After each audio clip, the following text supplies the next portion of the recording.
Hello, Mr. Berry, Hello, Mr. Gallo. and welcome to everyone joining us for the first live broadcast of the Starfleet Escape Podcast. Oh man, I'm so excited. This is like our first pandemic era stream. Yeah, it's definitely a new frontier that we are going to explore together. You could say it's been a long road You could. getting from there to here, but then you'd have to like Enterprise, I like which I Enterprise. very much do.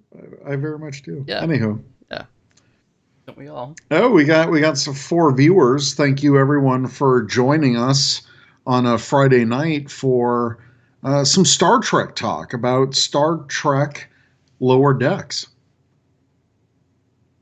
Oh, we've Yeah. got Darren in the chat. Darren Moser, Dr. Sci-Fi. Oh, welcome, Darren. Hello, sir. Darren, we still need to play Bridge Crew.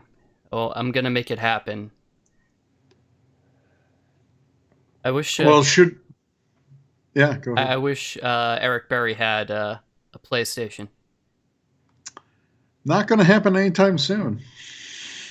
You can't get PS4 cheap when PS5 comes out. When 5 drops? Yeah. Sure, I guess. Well, should we just kind of launch into our intro? Yeah, let's do it. All right. So, welcome to the Starfleet Escape Podcast on the Four-Eyed Radio Network, where we escape into the Star Trek universe. This is episode 109 and is being recorded on August 14th, 2020. It's been a long year. Yeah. It's been a long decade. Dude, tell me about it. But no, I was actually listening to our last episode 108. We were barely into Star Trek Picard. Yeah. And it was literally, I think, a week before I got to start working from home because of this whole pandemic situation. Mm-hmm. Yeah, days really have no meaning to me anymore. Oh, absolutely not. When you said Friday, I was like, oh, it is Friday. It is. So, yeah, a lot is going on. Many people might be wondering, we've got 4. People might be wondering why this isn't my usual background. Because I'm at our bedroom, which this corner is Teresa's office, and I'm on her computer because I did a BIOS update for my computer and ended up frying my motherboard. So cool stuff. Yeah, that's. I hate technology. Yeah, you have to be careful with those things, and Yep. yeah, you hope it's not going to happen to you. But when it does, boy, do you spiral into a bout of self-depression and wondering about your life. Mm-hmm. But that's not why we're here. We're here to talk about the freaking hilarious Star Trek Lower Decks. Let's not get too crazy. I don't know if I would call it freaking hilarious, but it's... I call it freaking hilarious. You can call it whatever the hell you want. Yeah. Yeah, it's amusing. It is amusing. I'll give you that. Okay. But we'll get into it. How are we going to rate this? We'll get into it. Oh, sure.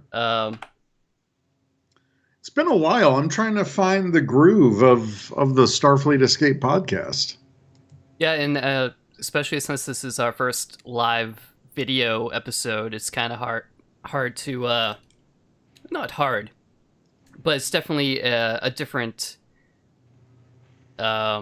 aspect. It's a different animal. Yeah. It's a different beast. Yeah. Because, we're trying to keep it entertaining for the live viewers.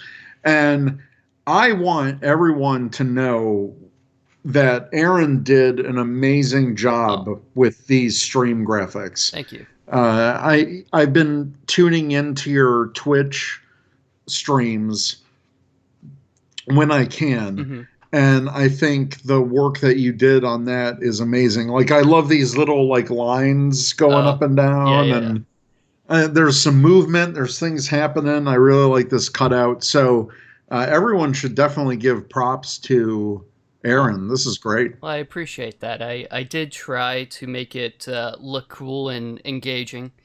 Like you mentioned, these lines are like video files that are just like going doop doop. I used HitFilm Express, free video editor. You can see the. I don't want to get too technical, but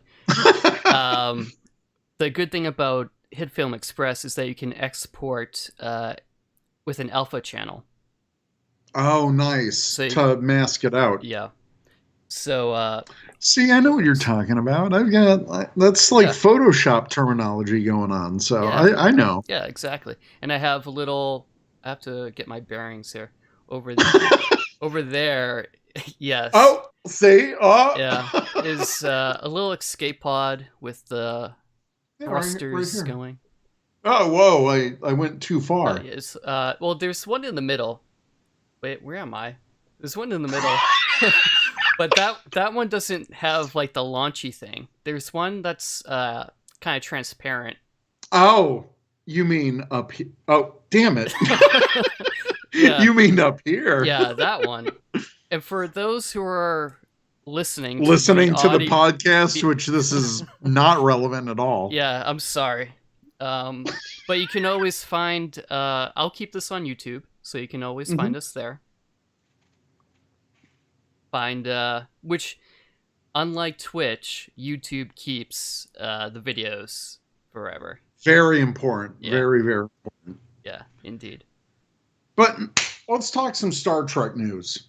Yeah, let's jump into it. And something I'm probably, of all these news bullets, is the one that I'm most excited about. Absolutely. Viacom announced the name of the Nickelodeon series Star Trek Prodigy. I love it. I love the logo. I love the look of it. Prodigy sounds so inspiring for young people. I cannot wait to view what Nickelodeon has. It seems like they've got a good team going on with some great animation studio. I am really excited for a third animated series. Yeah, that's right. It would be the third. Yeah.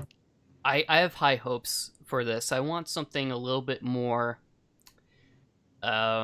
serious. I know this is going to be a kid's show. Well, it's from the people who done oh shoot, I forgot the name of it. Troll Hunters. Uh-huh. And the animation is very good, but the storytelling, yeah, it can be funny at times, but it's a bit more leaning on that kid dramatic side of it. Okay. Like adults can still engage with it. It's still fun, but it is a little bit more dramatic and less slapsticky. Right. So I kind of... Like Troll Hunters was a really good show. Okay. I haven't seen it, but I take your word on it. And I have high hopes. I think it'll be good. Yeah, me too. I'm excited for just to see anything about this. Like, let me see a ship. Let me see the character models. Yeah. Something. I think this is the one I'm most excited about, for real. Yeah. Yeah, same here. And for my birthday, Discovery is going to debut on October 15th. Well, look at that. Yeah. Well, a little bit after my birthday, but I'll accept it as a good gift. We've been waiting forever, and COVID is what pushed it back. Oh, yeah. I mean, it's pushed everything back. Yeah. But because of that, we now get the wonderful marketing of 23 weeks of new Star Trek. Right. I dig that. Yeah. I mean, God, that's like half a year of Star Trek. That's amazing. Yeah, it's yeah, that's crazy. I'm so excited. And you know, who knows? Like, you know, they may finish some more short treks or something that will follow up soon after. Right, because you want to make sure that there isn't too much of a gap. Picard was supposed to start production in like June, I think. Oh yeah. So I think it will be a while before we get Picard. Which is a shame because I really liked that series for the most part. Right. And I know we haven't done like our full review of the series. That'll probably be in a future episode. Mm-hmm. But overall, I really enjoyed the pacing of Picard, the story, and I'm hungry for more because there's going to be even more cameos, even more special appearances. And I thought the way they handled those in the first season was very organic. It didn't feel forced. Right, I agree with you. And I'm looking forward to more. Mm-hmm. I heard rumors that people wanted, well, not rumors, but people online asking for a Janeway series. Would that be something you would be interested in? It's, as a Voyager fan, as an unapologetic Voyager fan that loves Captain Janeway, loves Kate Mulgrew, I think that would be something interesting. Mm-hmm.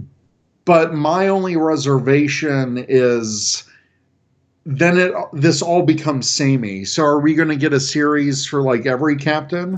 Right. I think the one who deserves it most is Captain Sisko, but I don't think Avery Brooks is ever going to come back to television again.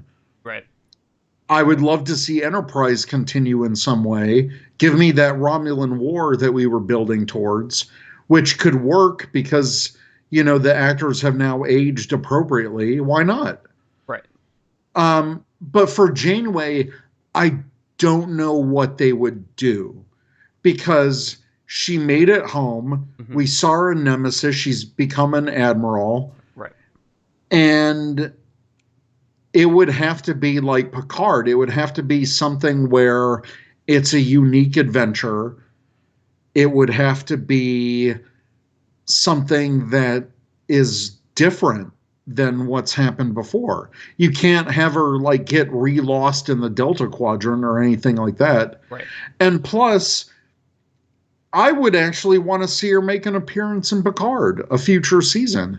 We've got 7 and 9 who transitioned from Voyager into Picard very organically. Mm-hmm. And we've seen that Janeway has talked with Picard in the past as well. Right.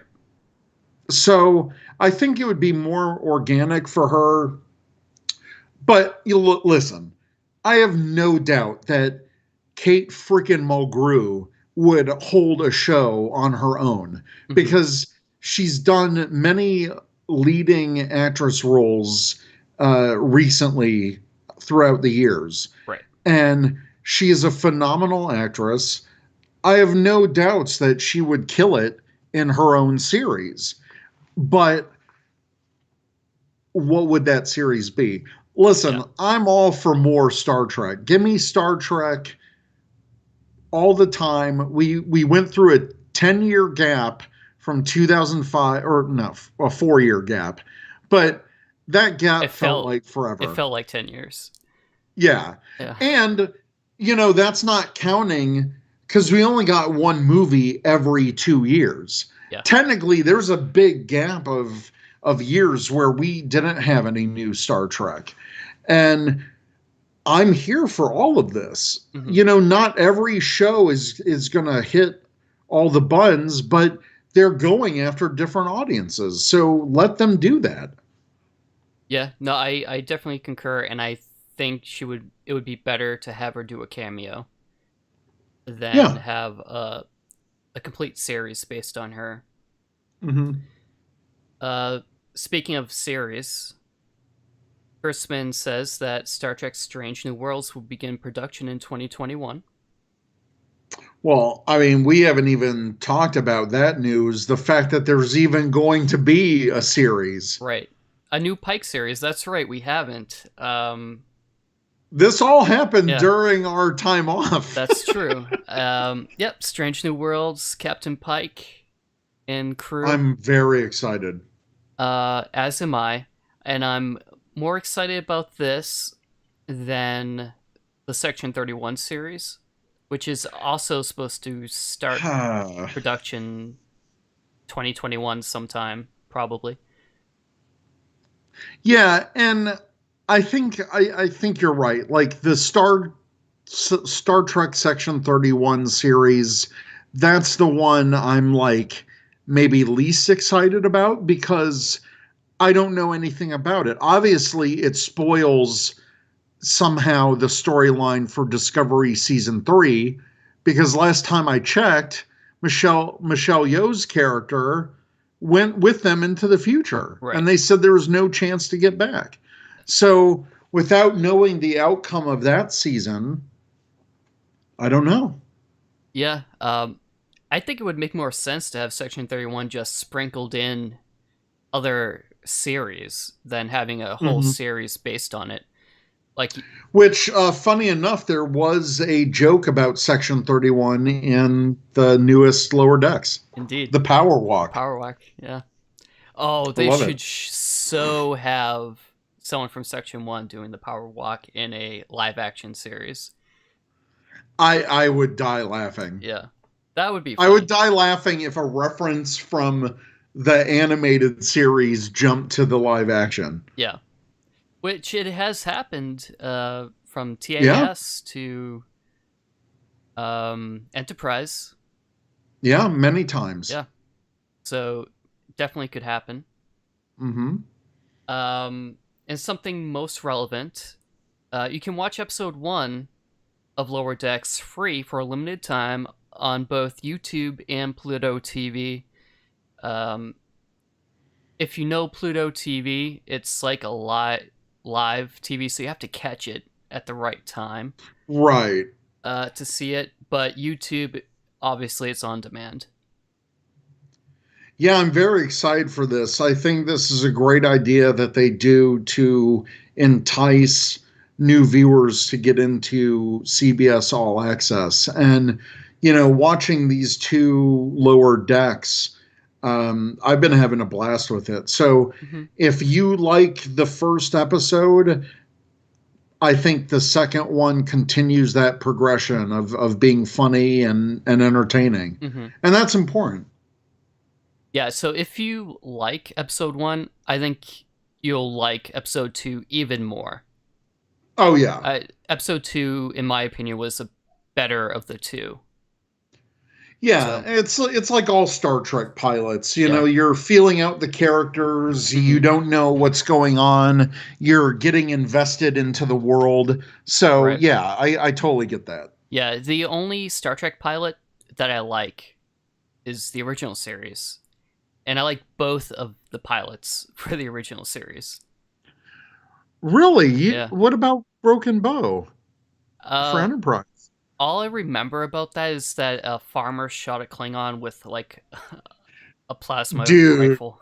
You need to rewatch Enterprise. Maybe I do. It's been a while. It's been quite a while.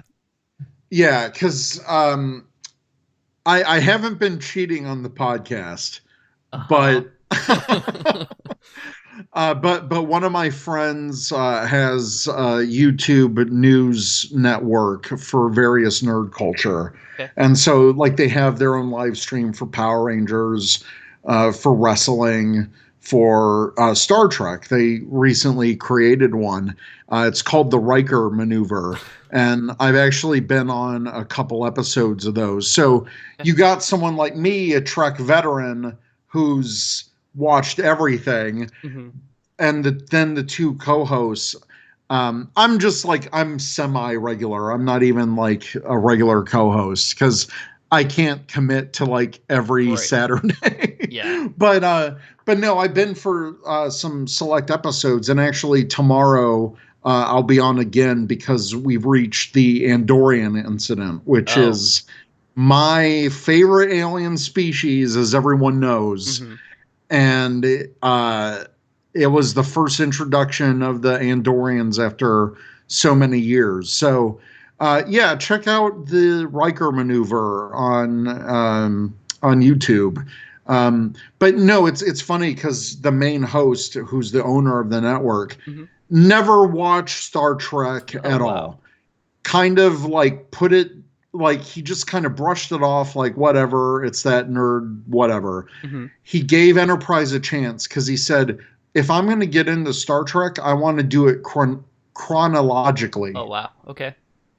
And so obviously he started off with Star Trek Enterprise. Mm-hmm. He has binged almost the entire series in 2 months. Oh, wow. He is on board for Star Trek. And I get asked that question sometimes too. Everyone's like, well, I want to get into Star Trek, but where do I start? And it's hard to answer that question because you have to ask yourself, well, what kind of stories do you like? Mm-hmm. Do you like animation over live action? Then maybe Lower Decks is for you. Do you Right. like something that's more closer to our timeline? Then you may enjoy Enterprise more. It's a very hard question to answer Right. because I think it's so individually focused. Yeah, and I think with Star Trek, there's something for everybody. So you'll find Mm-hmm. something you like, Yeah, as long as you know, just keep an open mind. yeah. Take the time, watch an episode of each series, and Yeah. see what you think. But yeah, so moving on to my favorite segment of the show. Would you buy it? Oh, Eric, did you see what it was? I did see what it was. Thank you for reminding me. No, I checked the I checked the show notes earlier, Okay. so I know. Okay. All right. So would you buy it?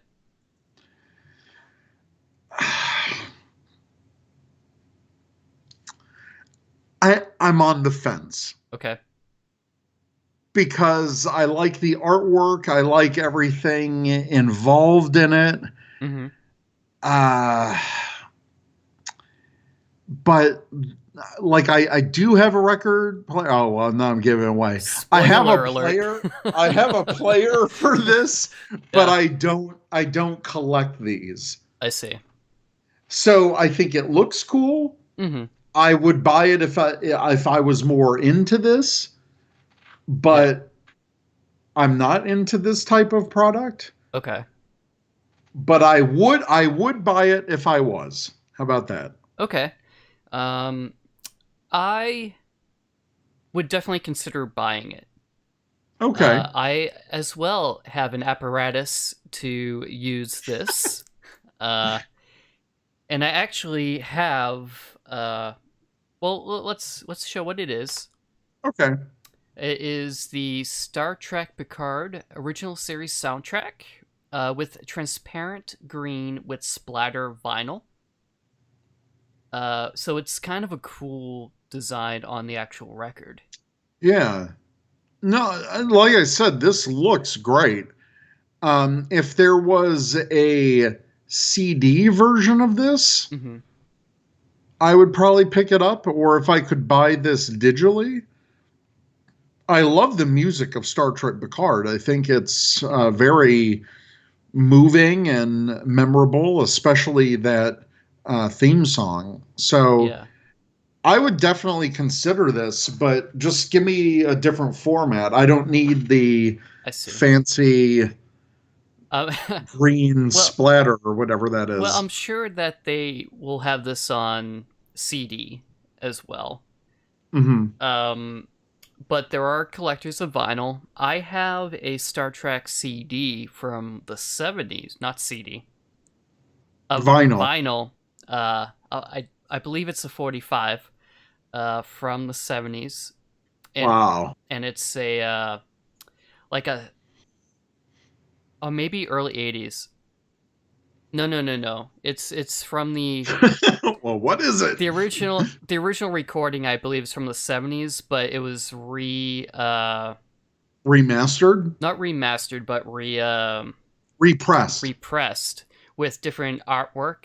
So it had a picture Oh. of the motion picture. Uh, crew. So with those beige uniforms and stuff. Those are horrible. Those are horrible. They are horrible. But it's an episode. Like it would be an audio version of an episode. Oh, cool. Yeah. And it's pretty cool. Actually, our friend oh, what's his name? From the Nerd Party. Oh, Tristan. Yes. I don't know why I was drawing a blank. Tristan has that as well, I believe. And Oh, very cool. We've talked about it online. Wow, probably years ago at this point. Probably like 3 or 4 years ago. Who even knows? Time is the fire in which we burn, Aaron. That was a good reference. Deep Star Trek cut. Yeah. If you think Generations is deep, but yeah. Anyhow. Moving on. So we have a series summary just to get us up to speed with what Lower Decks is. Aaron, what the hell is Star Trek Lower Decks? So Star Trek Lower Decks focuses on this comes from StarTrek.com. The spiel I'm going to read right here. Star Trek Lower Decks focuses on the support crew serving on Starfleet's least important ship, the USS Cerritos, in 2380. So just after Star Trek Nemesis. Indeed. That uniform changed quick, bruh. They were like, you know what? We're sick of war. Let's bring back some cool uniforms. Cool? Colorful. I would go with colorful uniforms. It's just like an upgrade of the TNG uniforms. I don't know if I'd call it an upgrade. Actually, it looks... You're like, I hate them. If anything, it reminds me more of the unused uniforms from Star Trek Generations. Which they were going to use anyway, so why not? Yeah. Slightly, it reminds me of that with that little detail of the thing going down. So Ensigns Mariner, Bulmer, Rutherford, and Tendi have to keep up with their duties and their social lives, often while the ship is being rocked by a multitude of sci-fi anomalies. I love the poster. Yeah, the poster, especially with the folds in it. Yeah. It's a nice touch. I like it. It's very nice. Yeah, this is such a great jumping off point for anyone who wants to get into Star Trek. Mm-hmm. You may not get all of the Easter eggs and the deep cuts, but you don't have to. But you don't have to. Yeah. It's still, the comedy is still relatable. Yeah, I dig it. Have you seen someone redid this poster? With the actors. Yeah. Looks the so real good. life. So, oh yeah, it's perfect. Yeah. I showed Teresa that poster and she loved it. She loved that they actually used the voice actors' likeness for a live action version. It's so cool. Yeah, I love it. I would love to see how they incorporate these characters into Star Trek timelines. Ooh. Yeah. If they do like a more realistic version. Yeah. That would be interesting. I would actually really like to see that. But do they have some animated... They have animated series characters in timelines. Yeah. How do they look? Do they look... like they're consistent with the artwork for the whole game. Okay. So a more realistic approach. Okay. Yeah, that would be interesting to see where they go with it. I would love that personally. And why not? It's a new Star Trek show. Yeah. It's in canon, supposedly.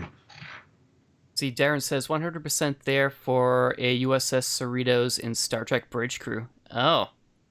Okay. It would... Oh, I saw something where someone did a mod of Star Trek Voyager Elite Force and modified Voyager, the hallways, all the stuff for the hallways and stuff and the bridge, and they remapped it to look like the Cerritos. Oh, wow.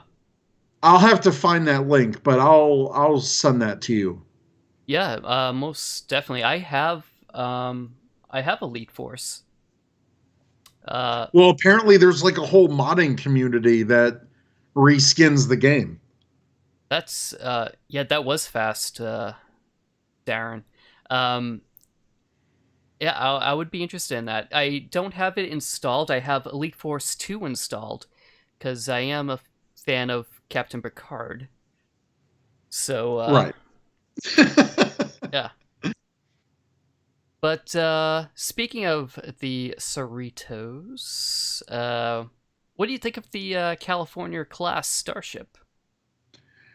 So I think it's interesting. It's a next generation era version of like a Stargazer class. I think it's really interesting that it doesn't have like a neck per se. Right. Like everything runs through the pylons for that secondary support. Mm-hmm. So it's a really unique design that I think works. Because nothing's saying that Starfleet can't make ships like this. There's nothing in the canon. We've seen some odd designs before. Mm-hmm. This actually reminds me, now that I think about it, more like the Oberth class, just without the secondary thing in the middle. And that had a weird configuration too, because the saucer was floating above it and the pylons were connecting from the outside. Right. So I think it's a very unique design. And I was reading up on the California class from Trek Core.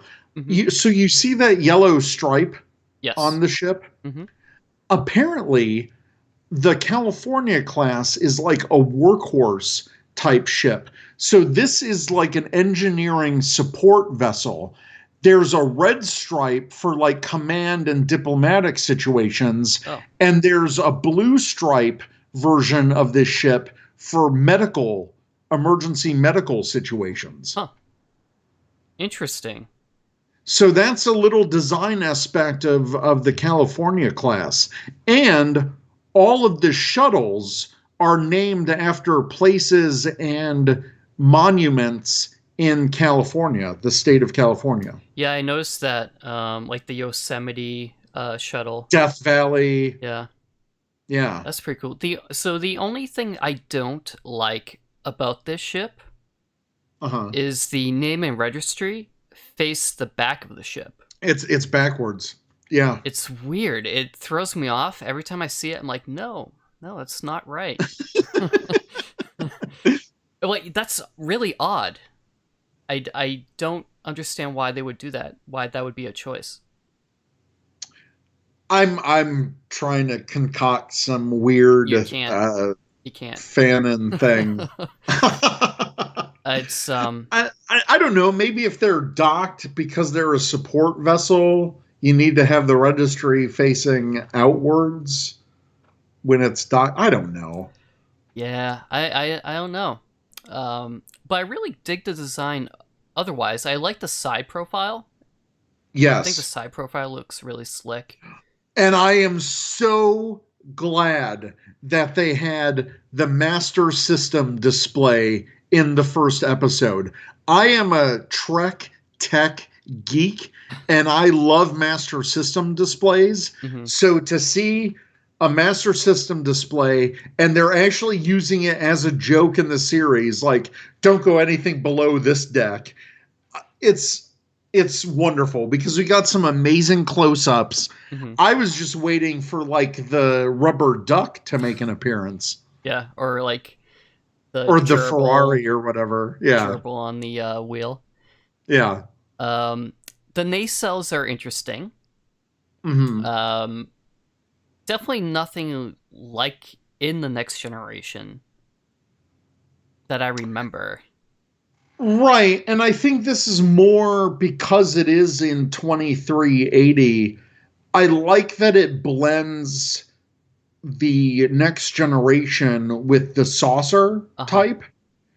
But we've had some funky nacelles in like Voyager and some other like future Starfleet ships and like the Titan and some of those other ships we've seen once Voyager ended. Yeah.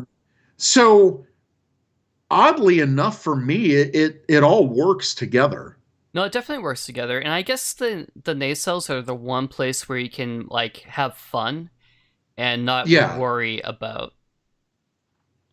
Because especially if you have to consider that part of the nacelle housing here has to include turbo deck or turbo lift and like Jeffrey tube access to get to the warp drive and navigational deflector pod. Although they could just site-to-site transport. They could. Probably not very reliable, and I don't know if you would want to do that every day. Oh, all day, every day. Beam me up. Beam me up. Oh, whoa. Whoa. Sorry. Darren says he hates how we don't have a master system display for Picard or Discovery.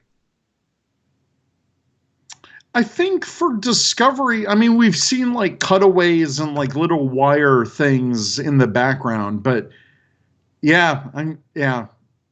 And with Picard, like, what is that? Like a 2-deck ship? Like, I think we got it. I really don't know how the ship in Picard works. The scale of the ship doesn't seem right with all the rooms. I don't know. I could just... And Darren, I'm totally with you. I want more too. I mean, give me all of the truck tech. I want to know what the big deal about a purple stripe on a tricorder is. Like, oh gosh, I need to know. Yeah, yeah, me as well. But overall, I like the California class. It's pretty nifty. Yeah, I like it. I know there are going to be haters that like to hate, but I dig it. And we don't worry about them. Yeah, I dig it. Yeah, it's fun. So this is the first series to focus specifically on lower rank crew members. I love it. And Discovery was the one to kind of break the mold, I think, since they didn't focus on the captain. It was another crew member that they focused on. Right. So this continues to break that mold. Mm-hmm. And we still have a supporting cast, but they just happen to be the higher ranked individuals. Right. It's funny how this series has turned the bridge crew into the secondary supporting cast. I think it's a really smart move. Yeah, and it's like the bridge crew takes on the B plot of the storyline. Right. So it's interesting. It's cool. I like how they do it. Well, I think it makes the lower deck characters here, I think it makes them more relatable. Yeah. And there's something in the second episode that I want to touch upon that relates to that. I don't know if I can talk about it now, or if we're going to do more of a summary. What else do we have here? We have some Easter eggs and callbacks. You can go ahead and jump in. Okay.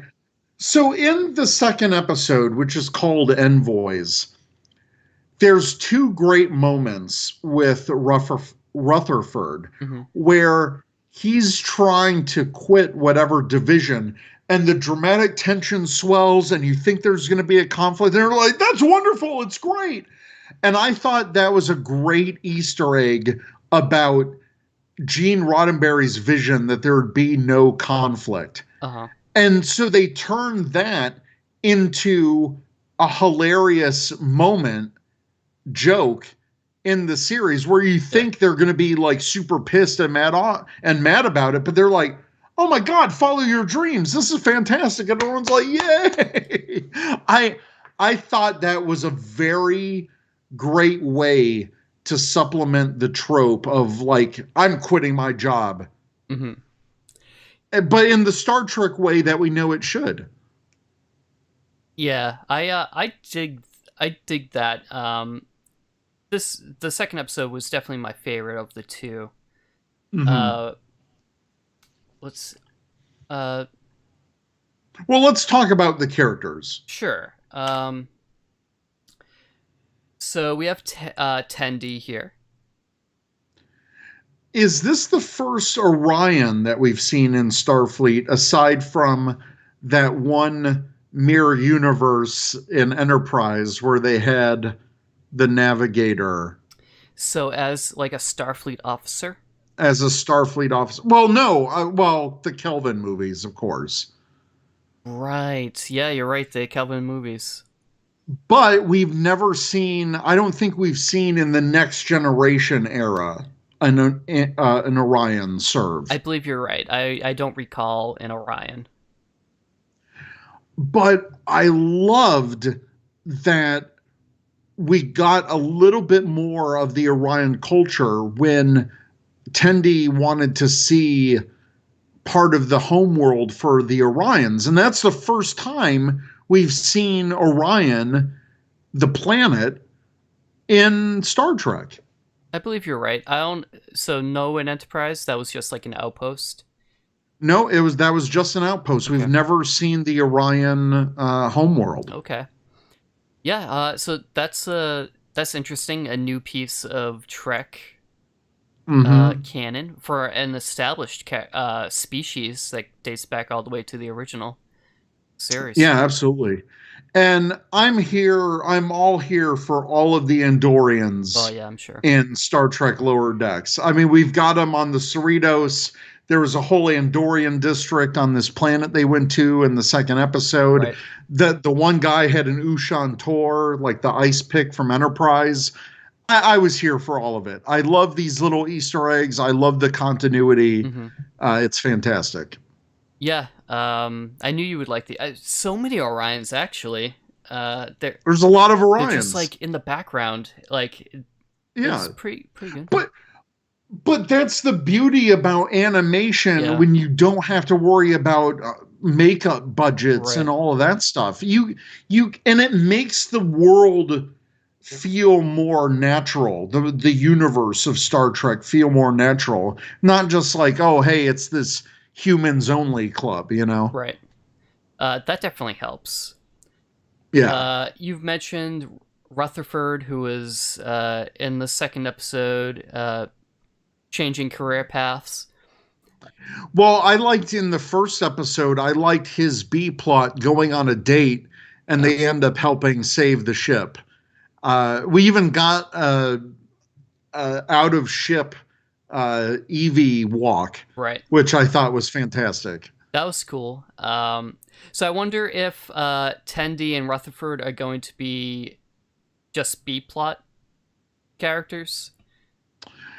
I hope not. I hope that they get their own chances to shine. I would love to see just an episode all about Tendi and what she can bring to the crew.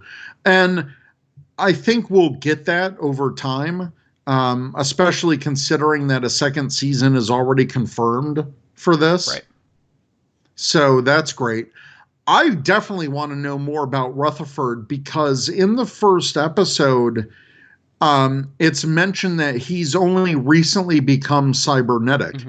And whatever the emergency situation was, it had to be a Vulcan-based implant. Right. So there's a backstory there. Whatever he did that got himself critically injured and somehow maybe surrounded by Vulcans, and that's the only thing that they could give him to save his life. Yeah, that's interesting. I don't know if like his implant has a Vulcan point or not. Can't tell. It It does. does. They mention But it. I know they mentioned that it's a Vulcan implant. Like, Well, she had to reprogram it because it was making him more logical. right. Uh, And I think he did some um the Vulcan martial arts when he was battling the Borg in the second episode. right. The Susmana. Yeah, like he was like, there must be something here. And then I wonder if the implant was just controlling his movements or if he was just tapping into the knowledge and using it. I think it was actually controlling him because he's like, whoa, I didn't even know I could do that. And it felt like he was getting pulled around rather than leading it. Yeah, see that I'm not sure if I dig that or not. Mm. Only because that kind of takes away his humanity. Sort of. Well, maybe they need to explore the humanity more. Maybe they do. Maybe this will be plot device to do that. And it's interesting. We don't really see many cyborgs, unless I wonder if you could consider Geordi a cyborg because of his implant, his visor. Speaking of visors, we saw a couple more people in the background have visors in the first episode. Which is interesting only because Geordi had to get rid of his visor because it was a security risk. So it's kind of weird that we see crew members still have visors and not just complete ocular implants. Yeah, you're right. I think, maybe that's something that they fixed afterwards. Maybe. And it could be a choice too. Like, Yeah. do you want to get your whole eye replaced with like a robotic eye, or do you want to keep your organic eyes and just have something that supplements it? And when Rutherford went on his date mentioned that her father was like a cyborg or had cybernetic implants. Right. It's weird that like we see it in Discovery. We don't see it at all. At least I don't remember seeing it in Next Gen or Voyager. Well,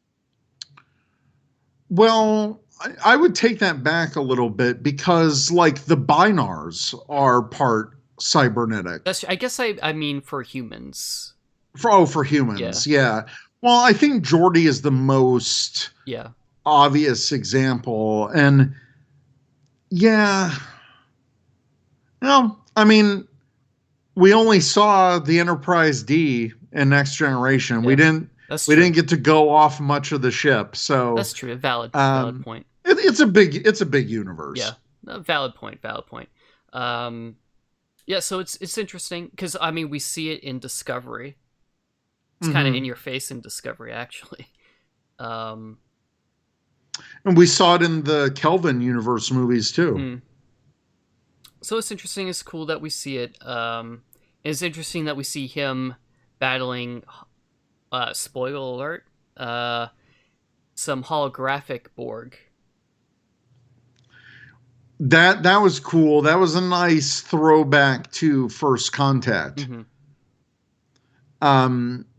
Well, hey, the chief of security, I forgot his name, but he's a like badass Bajoran militant almost, and I really liked. He's voiced by Fred.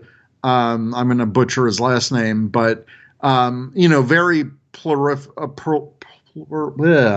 prolific voice actor that's done a lot of great work in animation. Yeah, I really dig his voice.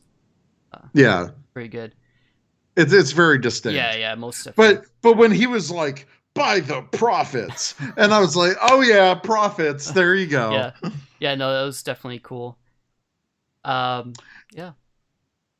And we've got Beckett Mariner. And I'm very intrigued by her character because she's like the complete 180 opposite of Michael Burnham. Mm-hmm. And she's the leading character in Lower Decks. And I love the twist at the end of the first episode where we find out that the captain is her mom. Right. Even though it's a different last name. So there's a story there. And it made me think about what happened in the second episode where she is really experienced and she's had all this, all these experiences. And Boimler says, but wait, aren't we the same age? So I think because her parents are now like an admiral and a captain, maybe growing up, she was on a ship like the Enterprise. I'm thinking, what if she was the Wesley of her ship growing up? Interesting. And she got into trouble and she got into all these adventures because her parents were Starfleet. I would love if that was the case and they explored her past more in the series, because that would be viewing it from like, well, what if Wesley stayed in Starfleet but also became kind of a jerk and drunk and kind of jaded about everything? Right. So, yeah, she's kind of this really rebellious person, and we know that she's been demoted because they mention it in the first episode. Right. So I want to see how far she got ahead before she fell. Yeah, it'll be interesting to see, like, if we can look at her roster and just like go through her history somehow. That'll be cool. And like the character I most identify with is Bulmer. Boimler. Yeah, him. He's like by the books, very almost neurotic in a way. Yeah, he's definitely trying too hard. Yeah. And I think it's a good mix to have Mariner and him kind of like play off each other, almost like the Odd Couple. Yeah, almost like a McCoy and Spock type of relationship. And that's so great about what Star Trek is all about, is that we have four very different characters here, and they are forced to work together, and somehow they succeed. And I think that's, part of the message of Star Trek. I agree. It's definitely like the crew is very diverse here. Oh yeah, so diverse. I mean, there's so many different alien types on the Cerritos. I mean, Bolians and Andorians and people with visors, Benzites that we saw. Yeah, that was cool. The guy with the big forehead from that Next Generation episode one time. They all have big foreheads, though. No, the big, really big, huge. Yeah. Actually, why don't we jump to the callbacks and Easter eggs? Oh, here? Well, there you go. Yeah. But no, I agree. But Boimler, I think he's a by the books character, and so he's playing the straight man. Yeah. And kind of like, well, if I was a Starfleet officer, this is what I would do. So I think he can grow his character in a different way, which is great. Yeah, I really like. Is it Jack Quaid? Yeah, Jack Quaid. Oh yeah. If you haven't, he's. Oh, good. Oh, The Boys. Yeah, The Boys. Yeah. Yeah. I can't wait for season 2. That's going to be awesome. It's going to be awesome. Actually, someone else on Twitter posted a picture that they made of Simon Pegg as Scotty and Jack Quaid as Bulmer. Is that how you say his name? Oh my god. Yeah, Boimler, I think. Yeah. But like, live action. So it was really nice. Jack Quaid retweeted it. Oh, that's very cool. Yeah, very cool indeed. So we were talking about callbacks and Easter eggs. Both episodes had a ton, probably too many to name. Oh, it's a bunch. I mean, you look at Trek Core. Props to those guys because they do such a great job of catching all of those Easter eggs and tweeting about them. And I found this one guy. I retweeted him. Um, he's he pinpointed all of the aliens. Let me link this to you in chat. It's insane. This guy found all the background aliens for species that we know about in Star Trek. So I'm going to link that to you in the chat. Okay. Check that out because I was floored. There was stuff that I missed. Let me take a look here.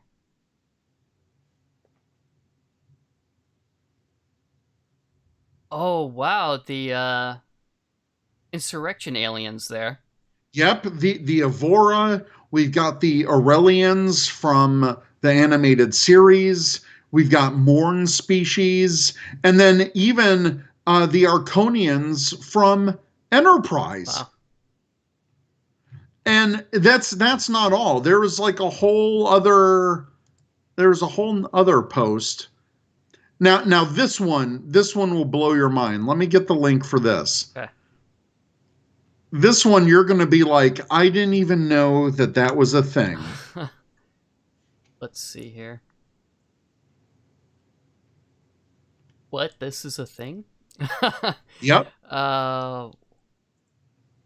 Little Corona. Wow. And I'm going to link one more. So because people can't read what you're referring to, so yeah, it's the Aurelio. They are seen in the background and out of focus in Star Trek IV Federation Council.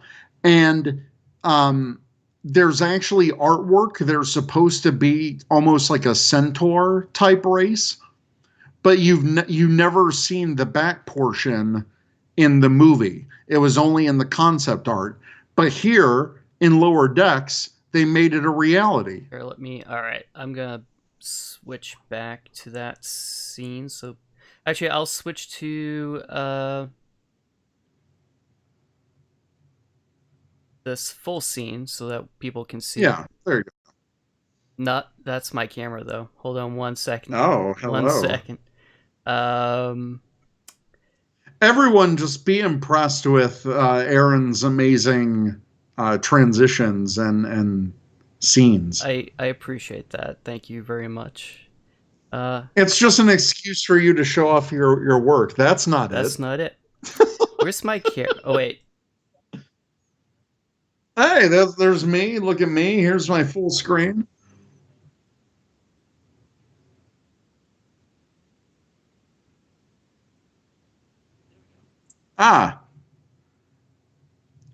Yeah, so apparently it was based from an FASA Star Trek IV source book for the 80s RPG. On-set makeup wasn't four-legged, but we never see the two areolos below their waists. So that's the only time you see them is in that movie, but based on this concept art, that's who you're dealing with in Lower Decks. And if you click the last link that I gave you,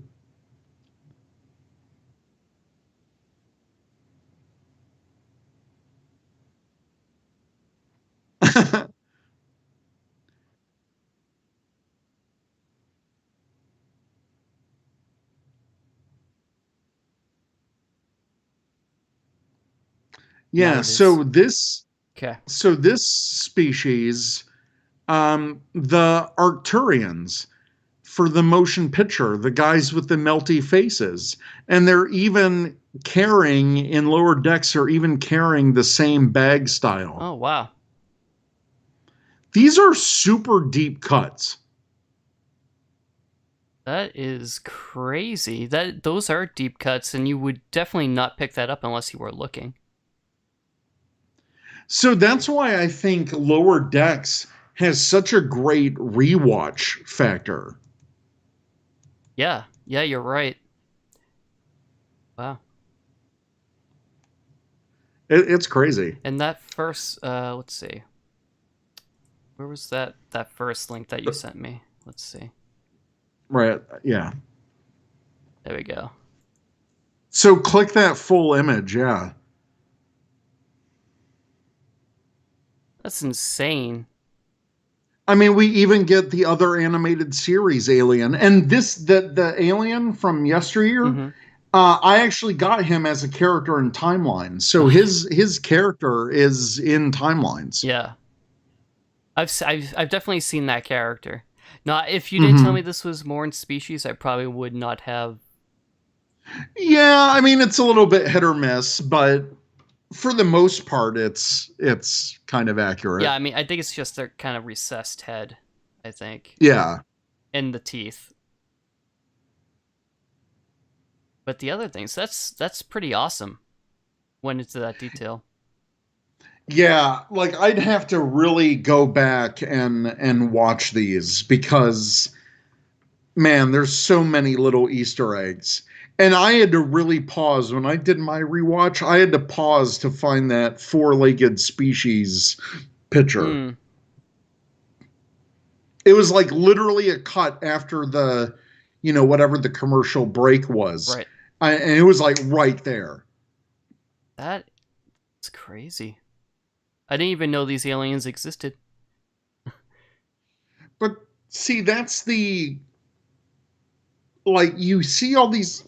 Oh, excuse me, I've got the hiccups.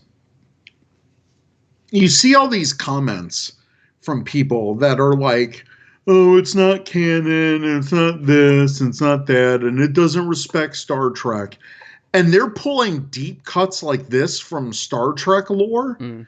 I think the entire crew and the directors and the producers for this series have pulled out all the stops to give these really deep cuts and make the universe of Star Trek feel, more alive. I mean, heck, the main doctor in Lower Decks is a Cation. Right.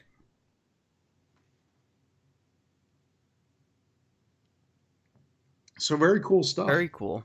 I dig it.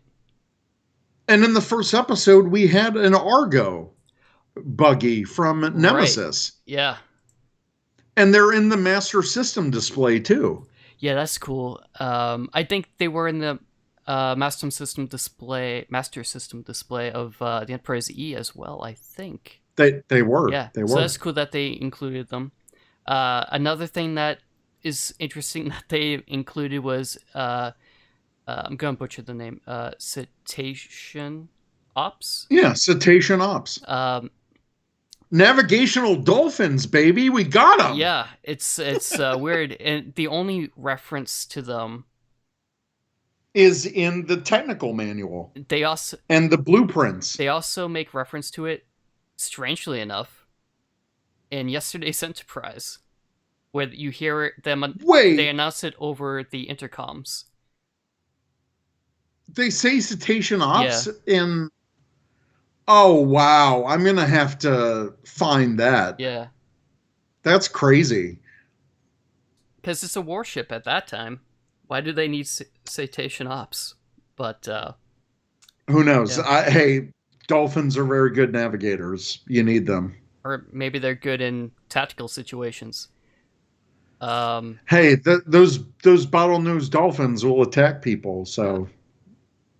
They can be aggressive. Yeah, so, I mean, you mentioned the spacewalks. There's sonic showers.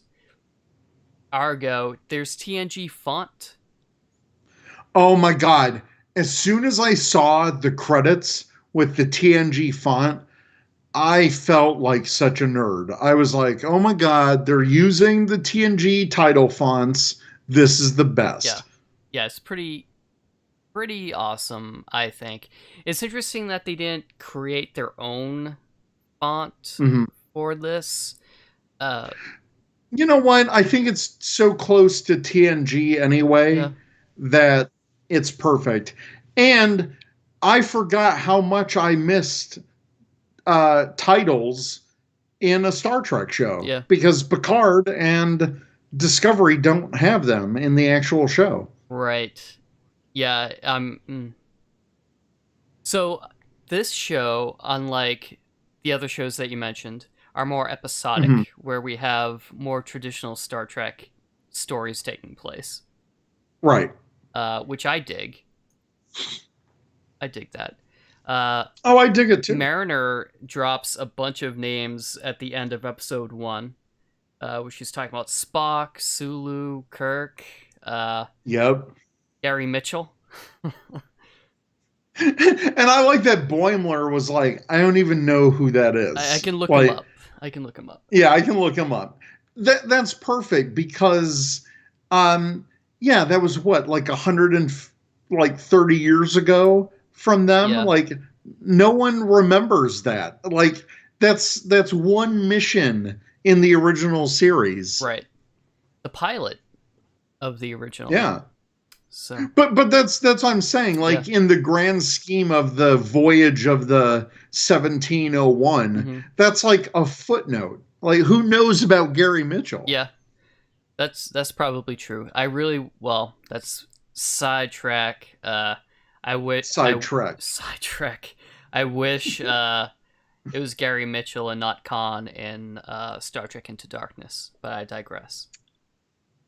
Actually, I've been so bored during quarantine, and I have signed up for like Comixology, as well as Kindle Unlimited. Okay.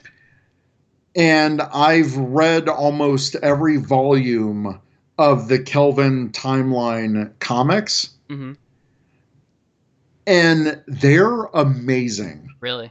Like, they start doing their own stories, and then they have these special events that kind of tie in around the different movies. Yeah.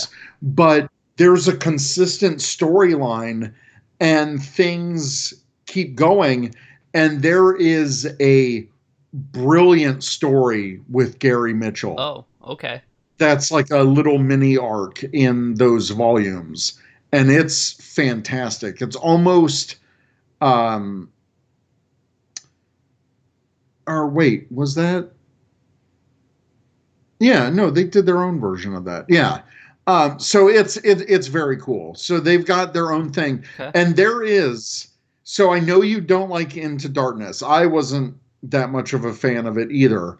But there is a standalone volume called Star Trek Khan.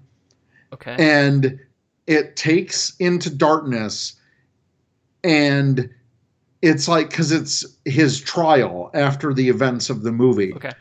And he explains all the indiscrepancies. So we find out about why his face has changed, why the ethnicity changed, and all of this stuff. And I don't want to give anything away, but it was brilliant. And it made me actually appreciate Into Darkness a little more. Okay, I'll have to check that out then. That sounds interesting. Yeah. So I think there's one of these Easter eggs. It's actually in the second episode, going back to the Kelvin timeline. Mm-hmm. In the background, there's one of those shops has Klingon weapons in it. Yeah. All of the blasters are from different eras of Klingons. The original series, the TNG blaster, the movie blaster. And then they also have a Kelvin timeline Klingon disruptor in there. Interesting. So I love it. I love these Easter eggs. There is so many in just these 2 episodes. Just the opening of the second episode, there's that little blue orb flying around, and it goes through the ship the same way as the one that we saw in, what was it, The Choice of TNG, or what was that called? Is that The Child? The Child, yes. The episode that was and originally written for, I believe, Phase 2. Yes. And then became a Deanna Troi episode. See, I dug that up until... I don't want to give too much away. But I dug how it came into the ship. I didn't like any of the interaction with it after that. Oh, okay. But it reminded me of a creature from Rick and Morty. Oh, and okay, you know what? I know we should address this. Okay. Because that is one of the co-creators of Rick and Morty. And one of the things I wanted to say, you know, when you talked about this is a more episodic Star Trek, and I talked about a little bit about how I want to see these characters grow and I want to see a little bit more of their backstory. Yep. Rick and Morty is also very episodic, but there's these character beats that continue throughout the season of these seasons that grow and the characters grow. And I'm hoping and I'm confident that they will be taking that approach here with Lower Decks. I agree. I think they will. I like Rick and especially Morty. Setting up her parents. Like, why would they do that if they weren't going to pay that off? Right. Yeah. I think there's going to be more with that. At the end of...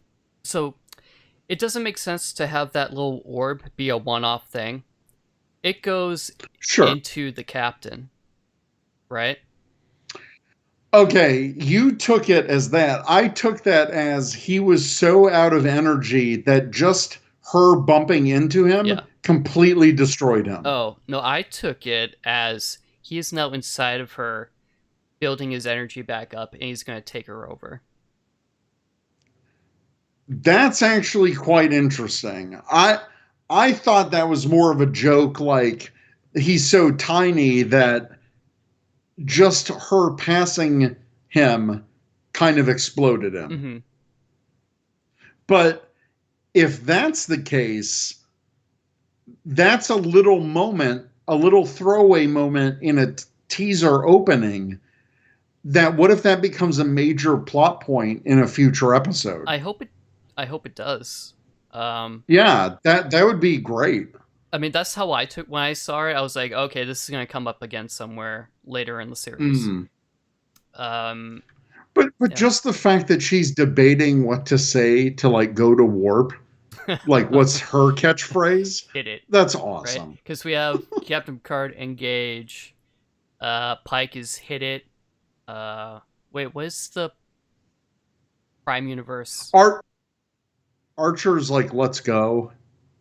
Yeah. Oh, wait, no. Punch It was the Kelvin. The movie. Right. Yeah. Yeah. And Prime Universe has hit it. Just keep it the same. No way you have to change it. Make it so. Engage. Yeah. So, yeah. I guess every captain definitely has a catchphrase. And that's why I like the joke. Yeah. Like they take so many Star Trek tropes and kind of turn them on their head. Right. Yeah, I dig it. Oh my God. And then when Boimler's on the planet waiting for Mariner on the Ryza section, the Ryzen district of this colony, and then the lady was like, Jamaharon, and I'm like, I know what that means. I've watched Star Trek. There's that's the Ryzen terminology, and I love it. I love all of the Easter eggs that they're not even Easter eggs.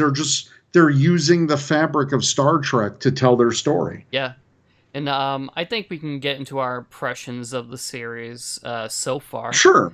So I think it's safe to say that we both overall enjoy the series so far. Yes. My hope is that it starts to take somewhat of a more serious tone. Okay. Because I think some of the humor, especially the humor in the second episode, works. Mm-hmm. except for the beginning with that little weird interdimensional monster thing. Okay, but if it pays off in the If future, would you forgive that? I would forgive it, but then I'd be like, they should have like mentioned that this interdimensional being came on the ship and they interacted with it. Maybe it will. Mm, Maybe it will come up. yeah, no, I hope it does come up. I Yeah. hope it does. How do you feel? Overall, I'm pretty positive with what I've seen so far. Um, I'm a big fan of Rick and Morty, even though I'm not as caught up as I should be. But I very much think that the writing is very strong. There's really smart writing going on with the comedy and the situations. And like I mentioned before, taking a trope of your boss being angry with you because you're going to transfer out and turning that into a Star Trek, Gene Roddenberry, oh, I'm so positive and happy for you. I love that type of writing because you're taking these Star Trek tropes and writing them into the series and really capturing the fabric of what I think Star Trek is. Mm-hmm. And I know there's been a lot of criticism that, oh, well, Star Trek's not supposed to be funny or this and that. And we've had plenty of what I would call like Star Trek comedy episodes. And there's very funny moments throughout every series. Yeah. Star Trek is not 100% serious all the time. It's never been that. It's Right. about not just exploring our humanity, but these great interactions. And sometimes weird stuff just happens in Star Trek. And sometimes these characters are like, WTF, what is going on? Yeah. And I think that, you have a crew that's maybe a little less spit and polish. They are the sloppy seconds. They are the second contact team. They're not the flagship of the Federation. So even if the captain may be a little bit more disciplinary, the crew is slightly more laid back. Mm-hmm. They still get the job done, but you see that in the opening of the show itself, the theme song. You see, them get thrown into a star and fly away. There's a gigantic creature munching on the nacelle. Right. And I think I love that Star Trek is not just poking fun of itself, but not taking itself as seriously as the fans think it should be. Because there's a lot of humorous things that go on in Star Trek. Yeah. The fact that they were pretty much like being slightly racist about the Ferengi was hilarious. Yeah. Because that's Star Trek always deals with racism, but racism is all about, these generalities of what we think races are. And, that makes them seem a bit more, human and down to earth, but it shows that we still need to grow because, oh yeah, Ferengi like, oh, humans and, right. that kind of attitude. And then you have, Mariner's talk with him afterwards, and he's very like, oh, I hope it went well. And yeah, it has the monocle. That kind of, yeah. And so that's what I like about this show is that it's not afraid to make Star Trek more fun. And I love Star Trek. I'm huge into Star Trek, and we all are. Mm-hmm. We're Trekkies. And that's what I appreciate about all of these series, like what we've gotten so far and what we'll get in the future, is that they're finally branching out Star Trek into different themes, different thematic presentations, different types of storytelling. So it's not, ship goes from point A to point B. But even with Lower Decks, they're taking the trope of the A plot and the B plot, which was so prevalent in The Next Generation through Voyager. Yeah, and it's definitely used in Rick and Morty, and used well in Rick and Morty. And I think it will be used well here as the series grows up. Sure. I didn't care for the first episode that much. Second episode, I adore. So I'm hoping that we'll get even better. What do you rate this? Oh, it's a little too early, I think, for ratings. Okay. Because I think what we're gonna do is we're gonna approach Lower Decks a little differently for this season. We're doing our first 2 episodes. Mm-hmm. We're gonna do one that kind of like the midpoint of the season, like where are we at? And then we'll do kind of like an overall series summary.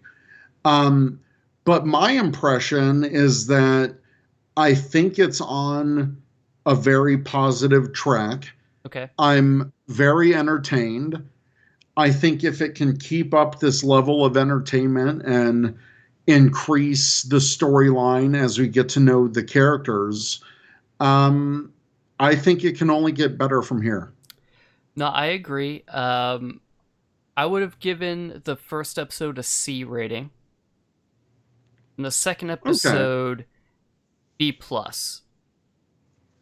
So I would have given the first episode like a B minus. Okay, I didn't hate the first episode. Right.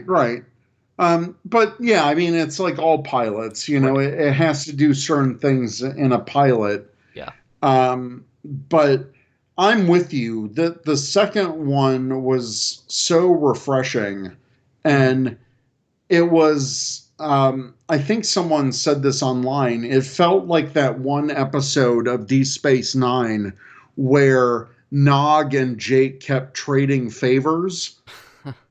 And like things kept happening where they were like bouncing back and forth. Yeah. So I like this little adventure on a planet to secure, the Klingon ambassador. Mm-hmm. I think it was very fun. Yeah, no, I agree. And yeah, I think that's a wrap. I think we did a great COVID episode. Not COVID episode, but an episode in the COVID era. Yeah. Well, the great thing about our show is that, we've always recorded this separate. Like, nothing's changed. It's just you upped your gaming stream technology. And now we've got this beautiful live stream that will work well for a podcast, I think. Yeah, I think so too. I hope those who do watch it will enjoy it, and hopefully we can have some other cool stuff happen. Oh yeah. And yeah, I think it'll be good. But I'm really excited for more Lower Decks. I mean, just the fact that we've got 23 weeks of new Star Trek. It's a lot. Oh, it's about time. Yeah. It's like a season worth of like old school Star Trek. So it's not like... But with no hiatus or summer break. That's true. That's very true. It's just a straight run through. Yeah, it'll be cool. Actually, the first... No, Picard was straight through. There was no breaks there. So yeah, Mr. Berry, if we were to look for you on the internet, how would we find you? Well, it's all right there at Trekkie B47. That's mainly on Twitter and Instagram. You can also check out my Power Rangers podcast, also on the Four Eyed Radio Network at rangercommand.com. So that's where you can find me. Awesome. And you can find me at Nova Charter on Twitter. It's right there. I'm pointing on it. Both of our names. Yeah. Your name is over here. Yeah, it's over here. You can find me at Nova Charter on Twitter, Instagram, and Twitch. Twitch! Which is how he did all this. Yes, it's where I've been learning about making cool overlays for the live streams. Oh, yeah. So thank you all for joining us today, and next week, this episode will be available as an audio podcast. I'm going to do some magic editing to make it all nice. Put the intro and outro in. It'll be mint. You'll like it. It'll be pro gamer. Yeah. So until next time, everyone, live long and prosper. And peace and long life, because I can't do that Vulcan salute. So bye, everybody. Bye, guys. Thank you for joining us. Thank you.